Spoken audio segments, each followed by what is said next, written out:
Nero, o monstro de Roma. Olá, senhores.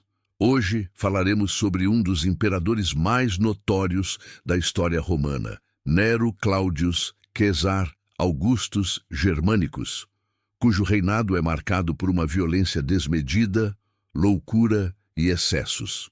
Preparem-se para uma jornada pelos últimos dias de Roma sob a tirania de um imperador cuja ambição e crueldade mergulharam o império em um período de destruição e caos. O jovem Nero e a ascensão ao trono Roma, 37 d.C. O imperador Nero nasceu com o nome de Lucius Domitius Aenobarbus, em uma família nobre, mas distante do poder imperial. Ele era filho de Agripina, a jovem, e Gnaeus Domitius Aenobarbus. Desde sua infância, Nero foi envolvido em um ambiente de intriga política dentro da corte imperial. Agripina, sua mãe, que desejava ver seu filho no trono, manipulou a situação e eliminou todos os obstáculos que surgiam em seu caminho.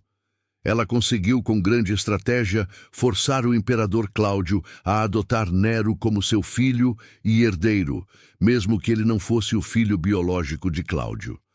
Cláudio, o imperador que governava Roma na época, foi envenenado com um veneno suave, com Nero sendo apontado como o provável responsável, embora não haja provas claras de sua participação direta. Após a morte de Cláudio, Nero assumiu o trono como imperador em 54 d.C., com apenas 16 anos. Capítulo 1. O começo do reinado, influência de Agripina e os primeiros anos de poder. Roma, 54 d.C. Nos primeiros anos de seu reinado, Nero foi fortemente influenciado por sua mãe, Agripina, que detinha grande controle sobre ele e sobre o governo. Ela manipulava as decisões políticas e tinha grande influência sobre as nomeações do governo. No entanto, conforme Nero crescia, ele começou a se opor à dominação materna e a buscar independência, o que culminaria em uma tragédia familiar. Em um momento decisivo, Nero ordenou a morte de sua mãe, Agripina, em 59 d.C. Ela foi assassinada de forma cruel em um episódio que reflete a crescente paranoia de Nero. Inicialmente, ele tentou envenená-la, mas quando isso falhou, mandou matá-la em um ataque brutal. Após a morte de Agripina, Nero começou a tomar decisões cada vez mais autoritárias, afastando-se da supervisão da corte e colocando em prática um governo mais pessoal. Após a morte de Agripina, Nero começou a tomar decisões cada vez mais autoritárias, afastando-se da supervisão da corte e colocando em prática um governo mais pessoal.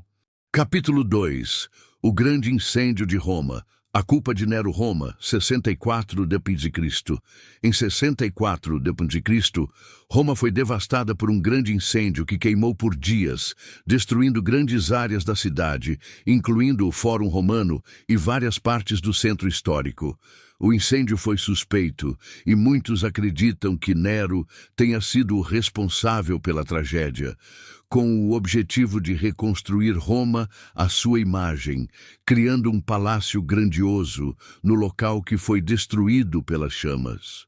Rumores de que Nero tenha ordenado o incêndio se espalharam rapidamente, especialmente porque o imperador foi acusado de assistir à destruição de Roma enquanto tocava sua lira. Para desviar a culpa, Nero acusou os cristãos de serem os responsáveis pelo incêndio, e isso marcou o início da primeira perseguição cristã em Roma. Milhares de cristãos foram capturados, torturados e executados de maneiras brutais, sendo crucificados ou queimados vivos como bocas vivas para iluminar os jardins de Nero. Este evento é um dos marcos da intolerância religiosa do Império Romano sob Nero. Capítulo 3. A perseguição e a loucura de Nero. Roma, 66-68 d.C.